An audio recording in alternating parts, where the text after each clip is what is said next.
ओम नमो भगवते वासुदेवाय नमः। श्री शिवाय नमस्तुभ्याम। नमस्कार प्रिय भक्तजनों, वैकुंठ चतुर्दशी इस बार 14 नवंबर को है और कार्तिक पूर्णिमा के ठीक एक दिन पहले वैकुंठ चतुर्दशी का पर्व मनाया जाता है। पूरे साल भर में सिर्फ एक ऐसा दिन है जो हरिहर का मिलन का दिन है। भगवान विष्णु और भोले बाबा की एक साथ पूजा की जाती है। ऐसा बहुत ही कम होता है कि एक ही दिन भगवान शिव और भगवान श्री हरि विष्णु नारायण का संयुक्त रूप से पूजन किया जाए। पुराणों के अनुसार इस दिन किए गए दान जप आज के दिन एक ही दिन भगवान शिव और भगवान विष्णु का संयुक्त रूप से पूजन किया जाता है। इसी के अनुसार इस दिन किए गए दान जप आदि का कई गुना यज्ञों के समान फल प्राप्त होता है। जीवन अनंत समय ऐसे व्यक्ति को भगवान विष्णु के धाम यानी वैकुंठ धाम की प्राप्ति होती है। हर साल कार्तिक माह के शुक्ल पक्ष की चतुर्दशी को हम वैकुंठ चतुर्दशी के नाम से जानते हैं। मान्यता है कि चतुर्दशी को हेमलंब वर्ष में अरुणोदय काल में ब्रह्म मुहूर्त में स्वयं भगवान विष्णु ने वाराणसी में मणिक घाट पर स्नान किया था और पाशुपत्य व्रत करके विघ्नेश्वर ने यहाँ पूजा की थी। तब भगवान शंकर ने भगवान श्री हरि विष्णु नारायण के तप से पूजा से प्रसन्न होकर इस दिन पहले श्री हरि विष्णु को और फिर उनकी पूजा करने वाले हर भक्त को वैकुंठ पाने का आशीर्वाद दिया था। मान्यता है कि इस दिन भगवान विष्णु की पूजा करने से मनवांछित फल की प्राप्ति होती है, वैकुंठ धाम की प्राप्ति होती है, अंत में वैकुंठ धाम में निवास मिलता है। धार्मिक मान्यताओं के अनुसार वैकुंठ चतुर्दशी के शुभ अवसर पर संसार की सत्ता का हस्तांतरण होता है। योग निद्रा से बाहर आए भगवान श्री हरि विष्णु को भगवान शिव से संसार के संचालन का कार्यभार दोबारा मिलता है।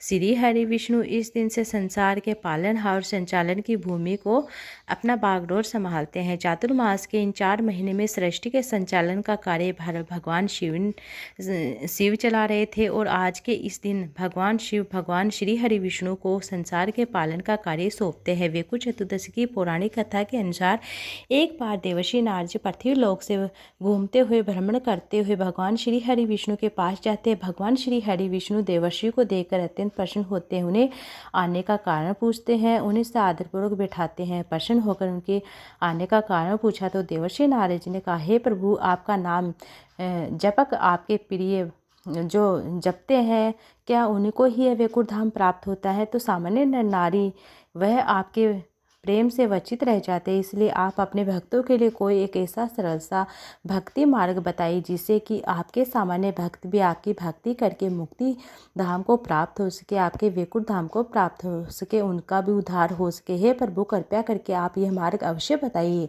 ताकि कलयुग जीव की मोक्ष की प्राप्ति हो सके। देवर्षि के मुख से यह वचन सुनकर भगवान श्री नारायण भगवान अति प्रसन्न होते हैं। विष्णु को बोलते हैं, हे नारद, कार्तिक मास के शुक्ल पक्ष की चतुर्दशी को जो नर नारी वैकुंठ चतुर्दशी व्रत का पालन करता है, श्रद्धा भक्ति से मेरी पूजा करता है, आराधना करता है, मेरे साथ भोले बाबा की पूजा अर्चना करता है, उनके लिए स्वर्ग के द्वार सदैव खुले रहते हैं। इसके बाद भगवान विष्णु ने जय और विजय को बुलाकर उन्हें कहा कि कार्तिक मास के शुक्ल पक्ष की चतुर्दशी को स्वर्ग के द्वार बंद ना करें, उन्हें खुला ही रहने दें। भगवान विष्णु ने कहा कि इस दिन जो भी भक्त मेरा नाम लेकर थोड़ा सा भी पूजन करेगा उसे वैकुंठ धाम की प्राप्ति होगी।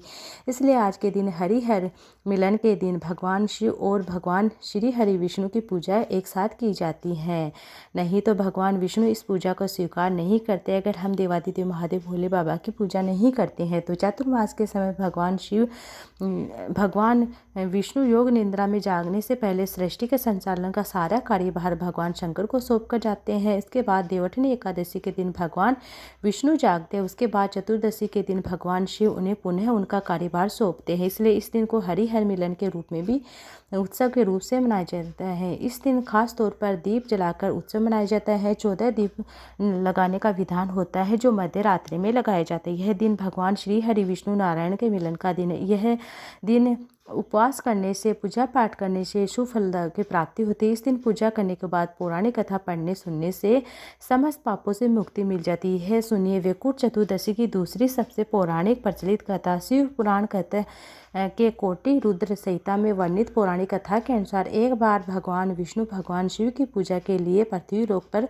काशी विश्वनाथ मंदिर आए। वहाँ पर मणिकर्णिका नामक घाट पर स्नान करके 1000 स्वर्ण कमल पुष्प से भगवान विश्वनाथ की पूजा का यह अभिषेक करते हैं। तब शिवजी ने भगवान विष्णु की परीक्षा लेने के लिए 1000 पुष्पों में से एक पुष्प कमल के पुष्प गायब कर देते हैं। भगवान विष्णु शिवजी की पूजा के लिए उन्हें पुष्प अर्पित करने जाते हैं तो एक पुष्प कम मिलता है। ये सोचने लगते हैं कि अब मैं पुष्प कहाँ से लाऊं, क्योंकि सारे पुष्प तो मैं ला चुका हूँ। क्यों अब मैं अपनी एक आँख भगवान देवादिदेव महादेव भोले बाबा को अर्पित कर दूं, क्योंकि मुझे भी तो कमल नयन कहते हैं, मेरी दोनों आंखें भी तो कमल नयन और पुंडरीकाक्ष हैं। यही सोचकर भगवान नारायण ने अपनी आंखें निकालने लगे। तभी भगवान शिव प्रकट होते हैं, बोलते हैं कि है श्री हरि, इस पूरे संसार में तुम्हारे जैसा सच्चा भक्त कोई नहीं, इसलिए आज से कार्तिक की 14 वैकुंठ चतुर्दशी के नाम से जानी जाएगी। जो इस दिन तुम्हारी और मेरी पूजा करेगा उसे वैकुंठ धाम प्राप्त होगा। इस संसार में श्रद्धा भाव से जो कोई भी व्रत करेगा उसे वैकुंठ धाम की